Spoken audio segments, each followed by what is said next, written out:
सोचिए, एक पूरा मंदिर, पर इसे किसी ने ईंट ईंट जोड़कर नहीं बनाया। एक ही चट्टान से ऊपर से नीचे काटकर निकाला गया। क्या इंसान की इतनी ताकत और इतनी धैर्य हो सकती है?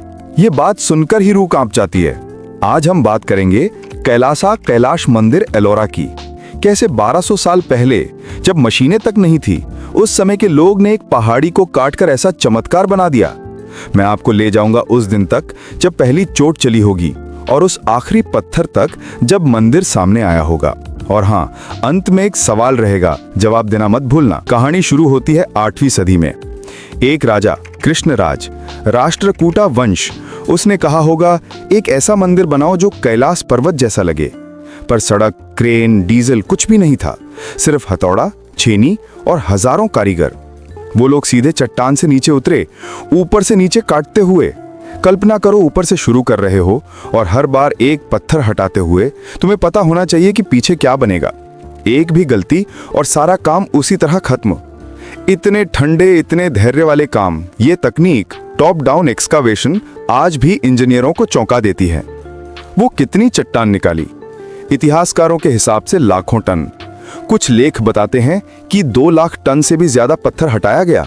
सोचिए, हर एक टन को काटकर किनारे रखना और फिर मंदिर की हर मूर्ति, हर स्तंभ, हर नक्काशी को उभारना। और यह काम जल्दी में नहीं हुआ। अनुमान है 15 से 20 साल का अथक श्रम।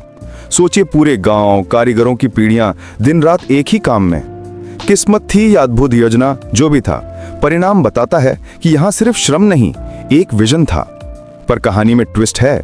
कई लोग कहते हैं कि यह मंदिर विरूपाक्षा जैसा मॉडल लेकर बनाया गया, यानी पहले किसी और मंदिर की कला योजना थी, फिर बड़ा रूप दिया गया। यह दिखाता है कि कला, परंपरा और तकनीक हाथ में हाथ लिए चल रही थी। अब थोड़ा रोचक, खुदाई के दौरान क्या हुआ होगा? कल्पना करो, चट्टान के बीच में अचानक से एक आकृति उभरती है, कोई मूर्ति, कोई कथा का दृश्य, और सब लोग चुप।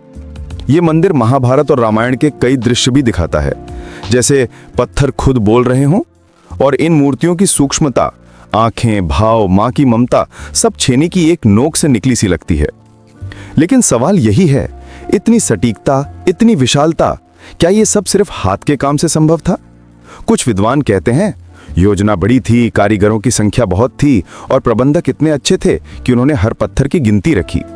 कुछ इतिहासकारों का कहना है कि बाद के राजाओं ने भी काम पूरा किया, यानी ये एक पीढ़ी का काम नहीं बल्कि कई पीढ़ियों का सपना था। क्या आपने कभी सोचा कि जब वो पहला बड़ा ब्लॉक निकला होगा तो कारीगरों के चेहरे पर क्या था? उत्साह, डर या विश्वास? और क्या कोई ऐसा रहस्य है जिसे इतिहास ने अब तक पूरी तरह नहीं बताया? कुछ छिपे हुए निशान और छोटे छोटे टूल मार्क्स आज भी उन दीवारों पर दिखते हैं, जैसे किसी ने हमें कहानी सुनानी छोड़ी हो पर बीच में रह गई हो। कैलासा टेम्पल सिर्फ एक मंदिर नहीं, ये इंसान की एकाग्रता, धैर्य और कला का प्रतीक है। जब हम उसे देखते हैं तो हमें महज पत्थर और मूर्तियां नहीं दिखती, हमें दिखती है लोगों की मेहनत, उनके सपने और उनकी निष्ठा। ये एक संदेश है, बड़े सपने छोटे कदमों से बनते हैं। और सबसे बड़ी बात, कभी कभी जब हम एक असंभव काम देखते हैं तो वो केवल अभी तक संभव नहीं होता, न कि कभी नहीं। आप क्या सोचते हैं, कैलासा टेम्पल जैसा चमत्कार किस वजह से संभव हुआ? ए, सुनियोजित योजना प्लस हजारों कारीगर, मेहनत और संगठन। बी, किसी खोई हुई तकनीक या रहस्यमयी तरीके जो आज नहीं समझ पाते। सी, धार्मिक प्रेरणा और राजा का दृढ़ निश्चय, इंसानी जुनून और विश्वास। नीचे कमेंट में अपना जवाब बताइए और क्यों चुना वो भी जरूर लिखिए।